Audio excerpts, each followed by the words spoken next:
Ce soir, les combats seront en individuel. Chaque lutteur va représenter sa personne, même s'il représente toujours sa région, mais ce sera à titre individuel.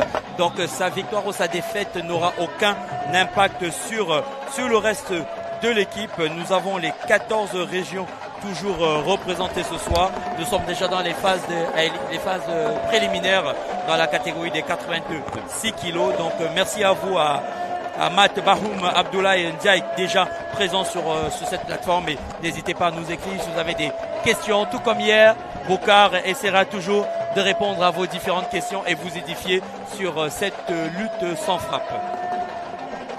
Oui, Jeff, on va essayer, comme on l'a fait hier, de répondre au maximum de questions. Mais bien sûr, les questions auxquelles nous avons des réponses, bien sûr. waaye di nuyu Père Mbow ñi nga xamante ne ñoo nekk di ñu suivre rek à travers Lutte TV à travers adduna bi fu waaye nekk di suivre Lutte TV ñoo ngi lay nuyu bu baax a baax di la ziar di la ñaanal jàmm di leen wax ne rek ba léegi ñu ngi ci compétition yi diggante Abdou Karim Diouf catégorie 86 kilos ñu naan ko Karim bu Zawal digganteem ak Cheikh Niass Matam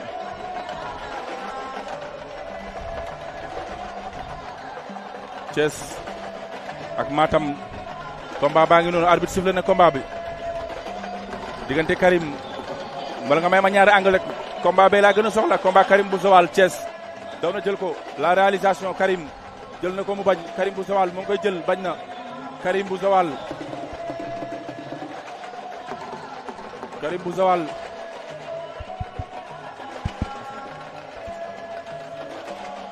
combat yaa ngi noonu Karim bu Zawal beneen combat ba jël na ko mu bay Karim a ngi koy jéem a jëlaat sawaay bañ na Karim dëbb na ko naax sol na ko botti na ko daan rëpp na 3 appui wala wër ndombo yéenu ba ci kaw dóor si suuf victoire de Abdou Karim Diouf Thiès victoire de Thiès deuxième victoire de Thiès Abdou Karim Diouf kii ba Cheikh Niass Matam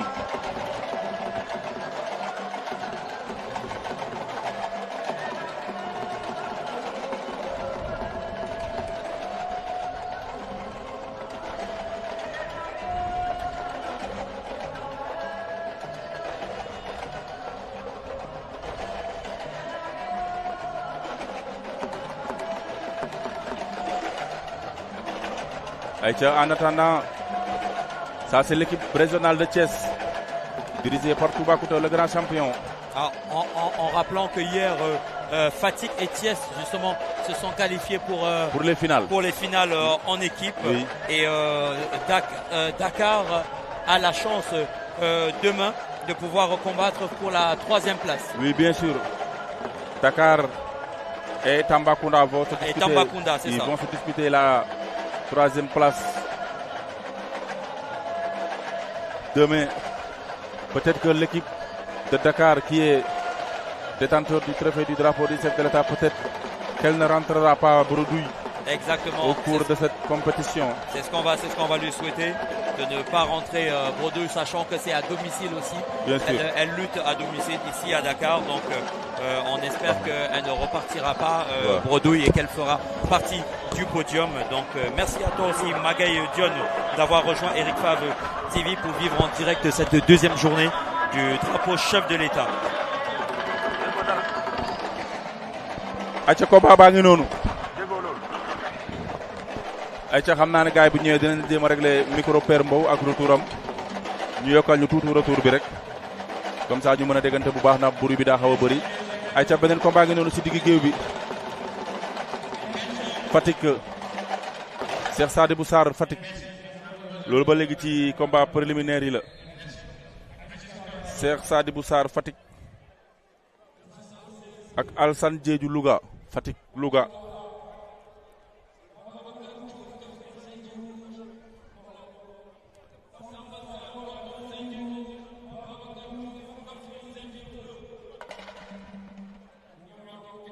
Donc là, dans l'enceinte, sur le plateau A, on a Fatick et Louga. Nous avons Fatick face à Louga. Face à Louga. Ça, c'est pour les combats préliminaires. On est toujours dans les combats préliminaires. Pour les 66 kilos. On est déjà dans les 66 kilos. 66 kilos, oui. Ok, il faut rappeler, on va signaler quand même qu'il y a 5 combats préliminaires. et pour 4 places. Donc lors de cette édition, il y a une personne qui sera éliminée. Bien sûr.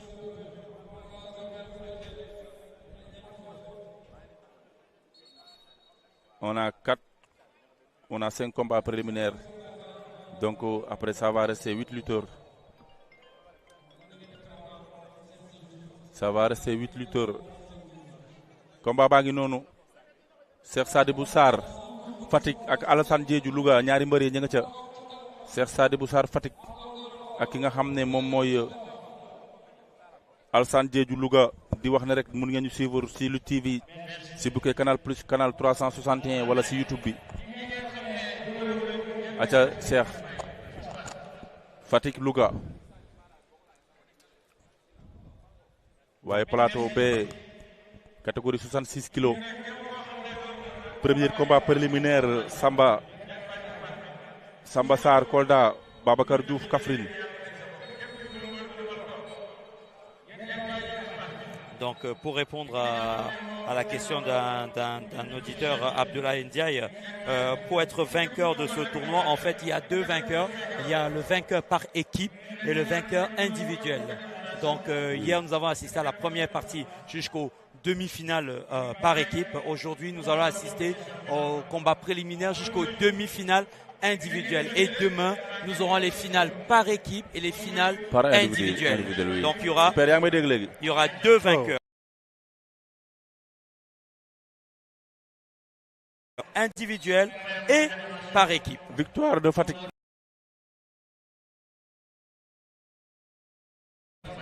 Victoire de Fatick.